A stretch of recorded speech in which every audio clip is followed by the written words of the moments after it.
இந்தியாவில் ஒவ்வொரு 5 நிமிஷத்துக்கும் ஒருத்தர் பிளட் கேன்சர்னால பாதிக்கப்படுறாங்க. லுக்கீமியா, லிம்ஃபோமா, மயலோமா மாதிரியான பல வகையான இரத்த புற்றுநோயினால வருஷத்துக்கு 70,000 பேர் இறந்து போகிறாங்க இந்தியாவில் மட்டும்.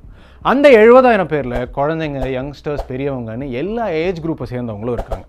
அந்த 70,000 பேரோட உயிரை காப்பாற்றுறதுக்கு ஒரு மிராக்கிள் நடக்கணும் அப்படிங்கிற அவசியம் கிடையாது. ஒரே ஒரு மேட்ச் கிடைச்சா போதும், ஒரு ஸ்டெம் செல் டோனர். ஏன் நீங்கள் கூட எங்கேயோ ஹாஸ்பிட்டலில் இருக்கக்கூடிய ஒரு பிளட் கேன்சர் பேஷண்ட்டோட உயிரை காப்பாற்றுறவராக இருக்கலாம்.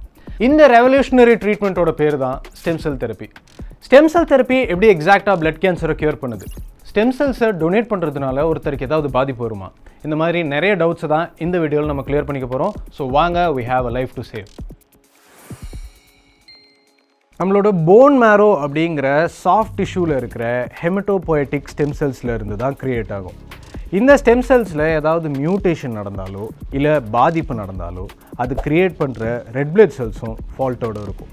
இந்த ஃபால்ட்டி செல்ஸ் ஹெல்த்தி செல்ஸ்க்கு பல பாதிப்பை உருவாக்கும். இந்த கண்டிஷனை தான் நம்ம பிளட் கேன்சர் அப்படின்னு சொல்லுவோம். இந்த பிளட் கேன்சரை க்யூர் பண்ணுறது ரொம்பவே கஷ்டமான ஒரு விஷயம். ஏன்னா என்னதான் நம்ம டிஃபெக்ட் பிளட் செல்ஸை எக்ஸ்டர்னலாக ரிமூவ் பண்ணி பியூர் பிளட்டை சப்ளை பண்ணாலும் பேஷண்ட்டோட போன் மேரோ தொடர்ந்து கேன்சரஸ் செல்ஸை ப்ரொடியூஸ் பண்ணிக்கிட்டே இருக்கும். ஸோ பிளட் கேன்சரை க்யூர் பண்ணுறதுக்கு ஒரே ஒரு வழி தான் இருக்குது.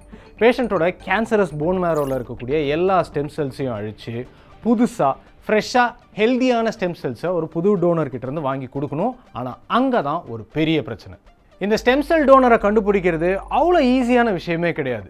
முதல்ல ஸ்டெம் செல் அப்படின்னா என்னென்னா நம்ம பாடியில் இருக்கக்கூடிய ஸ்பெஷலான டிஃப்ரென்ஷியேட் ஆகாத செல்ஸ்.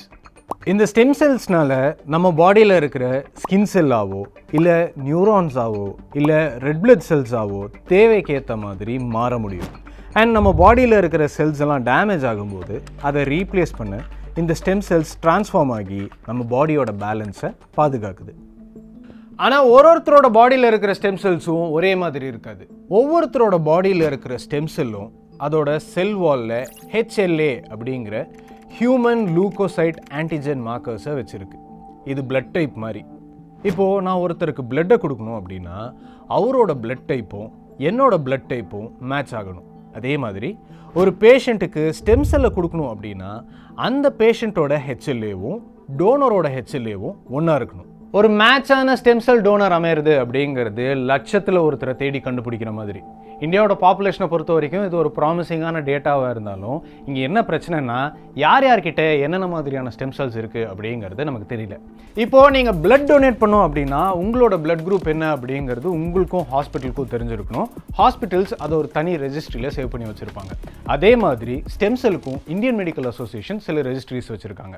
அது என்ன அப்படின்னா Datri blood stem cell donor registry, அப்புறம் DKMS BMST ஃபவுண்டேஷன், அப்புறம் ஸ்டெம் செல் ரெஜிஸ்ட்ரி இந்தியா. ஆனால் இதில் வெறும் 4,80,000 பேர் மட்டும்தான் ரெஜிஸ்டர் பண்ணியிருக்காங்க. இது இந்தியன் பாப்புலேஷனோட கம்பேர் பண்ணி பார்க்கும்போது 0.03% கூட கிடையாது. இவ்வளோ கம்மியான ரெஜிஸ்ட்ரேஷன்ஸ் இருக்கிறதுக்கான காரணம் இந்த ஸ்டெம் செல் டொனேஷனை சுற்றி இருக்கக்கூடிய மித்ஸ். இதில் ரெஜிஸ்டர் பண்ணுறதுக்கு நிறைய செலவாகும். நம்மளை வச்சு நிறைய டெஸ்ட் ரன் பண்ணுவாங்க. நம்ம பாடியிலேருந்து இந்த ஸ்டெம் செல்ஸை ஆப்ரேட் பண்ணி தான் எடுப்பாங்க. நம்ம ஸ்டெம் செல்ஸை டொனேட் பண்ணிட்டோம் அப்படின்னா நம்ம பாடிக்கே ஸ்டெம் செல்ஸ் பத்தாது. இது எல்லாமே போய் இந்த ஸ்டெம் செல் டொனேட்டிங் ப்ராசஸ் அப்படிங்கிறது ஒரு நான் இன்வேசிவ் ப்ராசஸ். அதாவது உங்கள் உடம்புல எந்த விதமான ஒரு ஆப்ரேஷனும் பண்ணாமலே உங்களோட ஸ்டெம் செல்ஸை இன்னொருத்தருக்கு உங்களால் டொனேட் பண்ண முடியும். இந்த ப்ராசஸை தான் PBSC பெரிஃபெரல் பிளட் ஸ்டெம் செல் ப்ராசஸ் அப்படின்னு சொல்லுவாங்க. இதில் நீங்கள் இப்போது ஸ்டெம் செல்ஸை டொனேட் பண்ணுறீங்க அப்படின்னா டாக்டர்ஸ் உங்களுக்கு GCSF granulocyte colony stimulating factor அப்படிங்கிற இன்ஜெக்ஷனை 4 to 5 days கொடுப்பாங்க. இந்த இன்ஜெக்ஷன் உங்கள் போன் மேரோவில் இருக்கிற ஸ்டெம் செல்ஸை பிளட் ஸ்ட்ரீமில் ட்ரான்ஸ்ஃபர் பண்ணும். ஸோ ஒன்ஸ் உங்கள் பிளட்டில் ஸ்டெம் செல்ஸ் வந்ததும் உங்கள் பிளட்டை IV லைன் மூலமாக எடுத்து அதில் இருக்கிற ஸ்டெம் செல்ஸை மட்டும் ரிமூவ் பண்ணிவிட்டு உங்கள் பிளட்டை திரும்ப உங்கள் பாடிக்கே அனுப்பிடுவாங்க. இந்த டோட்டல் ப்ராசஸே 4 to 5 hours தான் ஆகும். சரி, யாரெல்லாம் இந்த ஸ்டெம் செல் டொனேஷன் பண்ணலாம் அப்படின்னு கேட்டிங்கன்னா 18 to 50 years ஏஜ் குரூப்பில் இருக்கிற எல்லாருமே பண்ணலாம். அண்ட் ஆப்வியஸ்லி அவங்களுக்கு இந்த cancer, AIDS, heart disease, diabetes, அப்புறம் ஆர்த்ரைட்டிஸ் இந்த மாதிரியான ஆட்டோ இம்யூன் டிஸார்டர்ஸ் இருக்கக்கூடாது. எங்களோட ஆர்கனைசேஷனில் நானும் என்னோட கொலீக்ஸும் இதை பற்றின ஒரு அவேர்னஸ் கொடுக்கறதுக்காக ஸ்டெம் செல் டொனேஷனுக்கு ரெஜிஸ்டர் பண்ணோம். இதை ரெஜிஸ்டர் பண்ணுறதுக்கு மொத்தமாகவே 5 minutes தான் ஆச்சு. அண்ட் எங்கள் உடம்புல ஊசியோ இல்லை டெஸ்ட்டோ எதுவுமே ரன் பண்ணல. ஜஸ்ட் உங்களோட நேம் அண்ட் டீட்டெயில்ஸை ஃபில் பண்ணிவிட்டு உங்கள் சீக் கம்ஸில் ஒரு ஸ்வாப் டெஸ்ட் எடுத்து கொடுத்தா போதும், நீங்கள் இந்த ஸ்டெம் செல் டோனர் ரெஜிஸ்ட்ரியில் ரெஜிஸ்டர் ஆகிடுவீங்க. லேட்டர் டாக்டர்ஸ் இந்த ஸ்வாபை டெஸ்ட் பண்ணி உங்களோட ஸ்டெம் செல் HLA மார்க்கர்ஸை ரெஜிஸ்டர் பண்ணிடுவாங்க.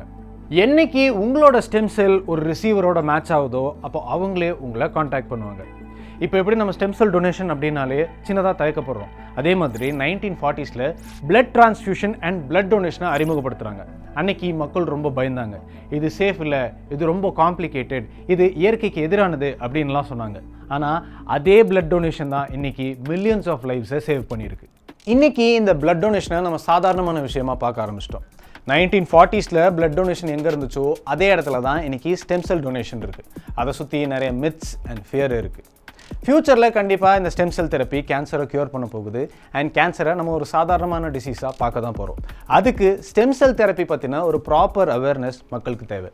நீங்களும் ஒரு ஸ்டெம் செல் டோனராக ப்ராப்பராக ரெஜிஸ்டர் பண்ணுறதுக்கு தேவைப்படுற எல்லா ரிசோர்ஸையும் லிங்காக நாங்கள் டிஸ்கிரிப்ஷனில் கொடுத்துருக்கோம். Not only doctor, you can save a life two.